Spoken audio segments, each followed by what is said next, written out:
We are Battlesnake. I am Sam. This is Elliot, and we are about to go on a huge European tour. And our third album, um, what's it called? The Dawn of the Dawn Exaltants. of the Exaltants, and the Hunt for the Shepherd is coming out on Friday, Yes. the 6th of June. Fantastic, gentlemen. Thanks for joining us again. It's been too long. No worries. Thanks for having us. My pleasure. So, as you say, the album, your third album, Dawn of the Exaltants and the Hunt for the Shepherd, comes out this Friday, June the 6th. So, how are you feeling, boys? Third time round, do you still get nervous? Nah, never. Nah. Never nervous. No, never nervous, but this will be the first time that we've played all of these new songs live. Actually, the first time that we've been playing these songs live is on stage with the supporting Eagles of Death Metal. So it's No pressure. no pressure. It's pretty fucking No daunting, pressure. to be honest. Attention is now. You guys are known for pissing people off, but could you come up with a longer album title than that, guys? Like, fuck me. I think the next one will be longer. I think this one wasn't long enough. Well, you couldn't even remember it, so I reckon you're going to have to tone down to yourself.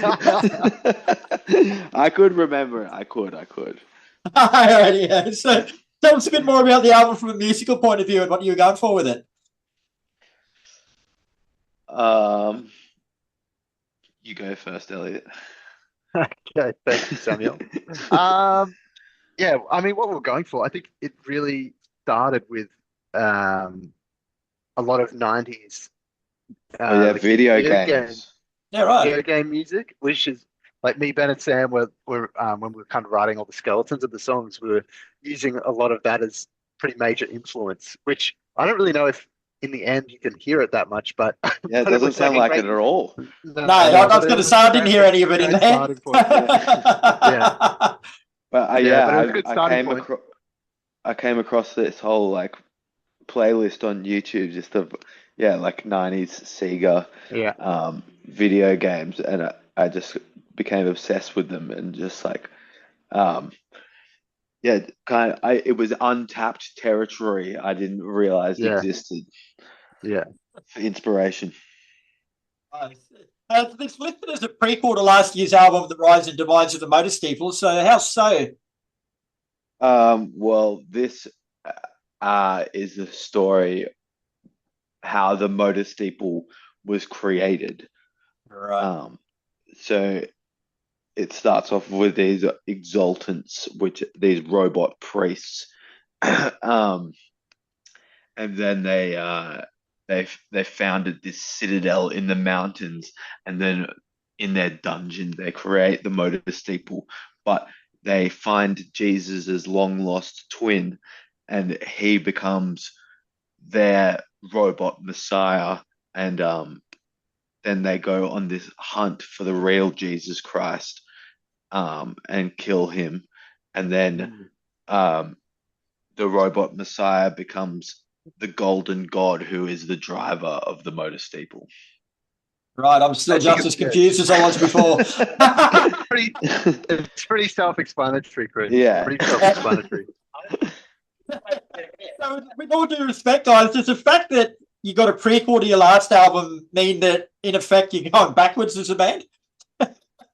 Yeah. Yes. Yes, we're regressing. Yeah. Regressing.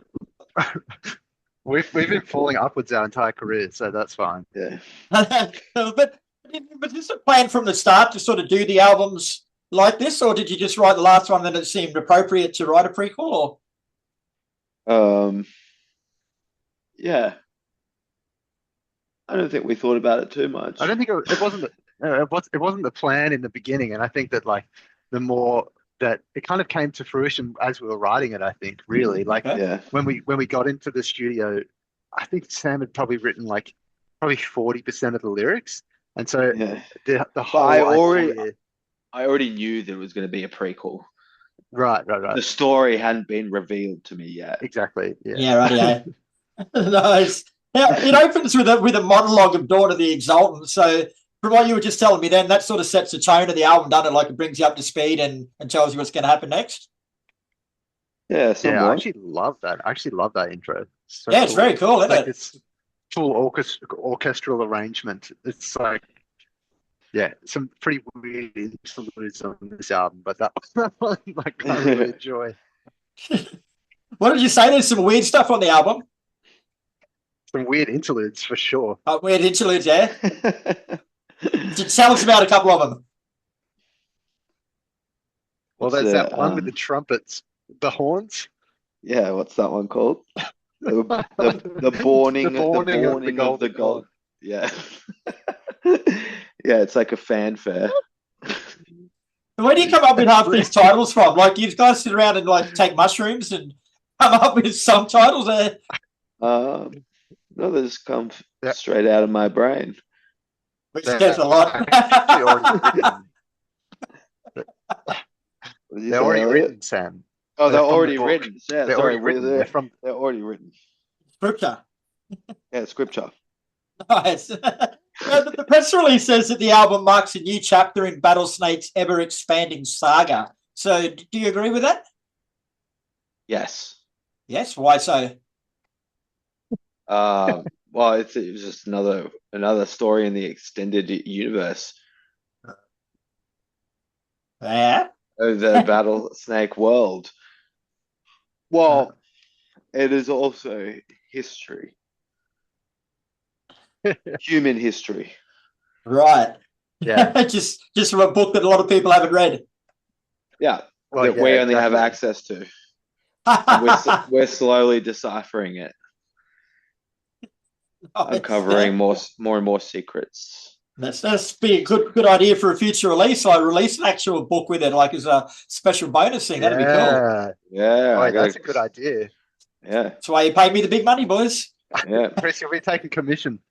Now, you've released your self-titled full-length debut in 2023 and The Rise and Demise of the Motor Steeple in 24. Now, this album with a long title in 25. So is it something that you're working towards deliberately, like releasing an album a year, or is it just coincidence? Oh, for sure. 100% that was totally intentional at least on my part. I was like, 3 years ago, I said, I want to write and release an album every year. But the thing is, it's become harder and harder because the scope of what we're doing is becoming bigger and bigger. Taking up more and more of your time and less time to write and shit. Yeah, 100%. And our touring schedule is insane now. Yeah, you guys don't seem to stop. Every time I get a press release, your name's at the top of it and you're doing another tour or something. Yeah. Wouldn't want it any other way. Shit, no. Now, speaking of live shows, mate, you're not content with dominating the Australian music scene. You've actually about to embark on a massive European and UK run, which kicks off on the 8th of June in Hamburg, finishes on August 12th in Marianthal. I don't even know where that is, but it sounds cool. Like that's a lot of shows, guys. Like, is match fit? Nah. We'll go there. Yeah, I've been working out. Trying to get fit for the gig. So, like, do you have to do any preparation, like mentally and physically, to do it all like that, or no? You guys, you just throw a new pair of jocks on and get on the plane and go. Oh, mate, I mean, we've been practicing, been rehearsing heaps. Yeah, been rehearsing. But yeah, there's only so much you can do to prepare yourself for something as big as this. Like, you really just have to start it, and then all the anxiety will disappear. Mate, it's 2.5 months. I know, it's ridiculous. Dumb. It's so dumb, and we're like not a big band, so what the fuck are we doing? I've seen your live show before, guys, and anyone else that's seen it, like, it's not a stand and deliver type show. Like, you guys are energetic and you're out there. So with so many shows over there, have you had to scale things back a bit just to survive? Or are you going to go all out every night? No. More is more, Kris. Yeah, no way. More. You just look fucked after one show, though. My mum did make new costumes for us, so the costumes are fresh. Nice. The same? Are they different costumes or just fresh old ones? same design, but yeah, that they're fresh because you don't want to be near those old ones. That raises a good point. Like a lot of bands, like what that do wear outfits like you guys do. Like every album cycle, they like to change them up a bit. But you guys have pretty much stayed firm to what you started with. Like, is there a reason behind that? That's because we're releasing an album every fucking year. Hey, your mum can't say that quick. Dude, literally, yeah. That's like the well, not the only reason, but I still feel like we're in the same kind of era, songwriting wise. So it kind of makes sense to be in the same costumes. Yeah. Now, while you're over there, you're playing festivals like Download, Copenhagen, and Rock the People, as well as your own headline shows, some co-headline shows with DZ Death Ray, and some sports with Eagles of Death Metal. So, out of each of those blocks, which one are you more excited about doing? The festivals, I think. Yeah. This will be our first. I mean, the whole thing, but this will be our first like festival run. Yeah, right. Yeah, like proper European summer festival run. So pretty excited for that. Yeah. What about you, brother? Yeah, I mean, it's on there, isn't it? Every metal band's bucket list to play Download UK, to play Yeah. Rock for People in the Czech Republic, to play Mad Cool in Spain, to play, so many bucket list items for us on this one tour. I think that for sure, just because of that, it's most excited for the festivals. But I mean, Eagles of Death Metal, starting with Yeah, Eagles of mate. Death Metal is, so, yeah, it's going to be They're amazing. not going to know what hit them, those fuckers. I hope so. Yeah. I hope so.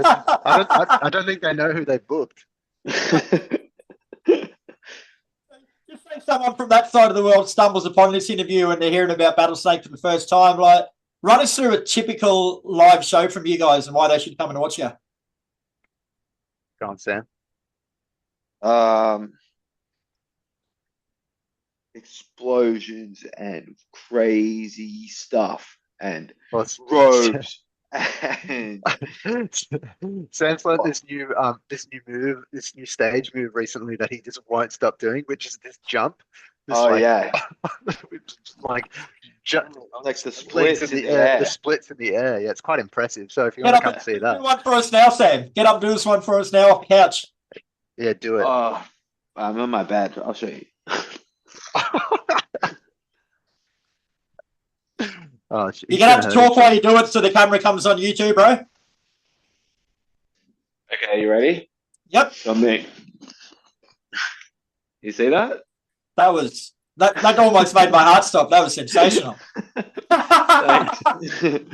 You really did a good job of selling our show there, Sam. Well done. Thanks, Elliot.